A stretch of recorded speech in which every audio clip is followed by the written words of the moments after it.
ठाणे शहरात मंगळवारी गौराईचे धूमधडाक्यात आगमन।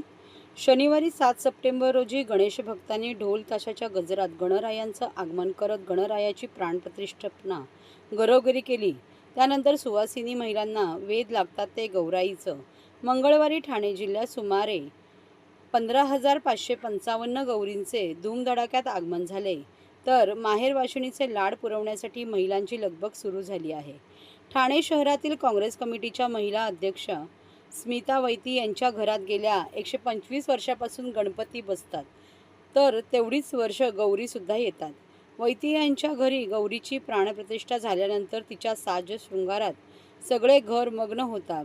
तिच्या समोर करंजा, लाडू, शेव, चिवडा, चकलीसह पुरणपोळी, खीर, पुरी अशा गोडधोड आणि पंचपक्वानांचा नैवेद्य दाखवला जातो।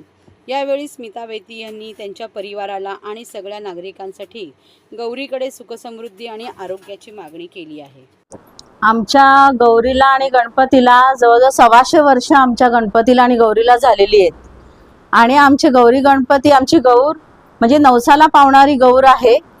आमच्याकडे आता खूप जण ओसे वगैरे सगळी गौरीसाठी येतात आणि ही आमची म्हणजे 125 वर्ष झालेत आमच्या गौरी आणि गणपतीला येऊन। तिकडे हेच मागणं आहे की बाबा सर्वांना सुखी ठेव, समाधानी ठेव, सगळ्यांचे आरोग्य चांगलं ठेव आणि आम्हाला ही पुढे जाण्याची आमच्या पाठीमागे उभा राहा, हेच आमचं मागणं आहे। ही तेरड्याची गौर असते, ही मेन गौर आहे।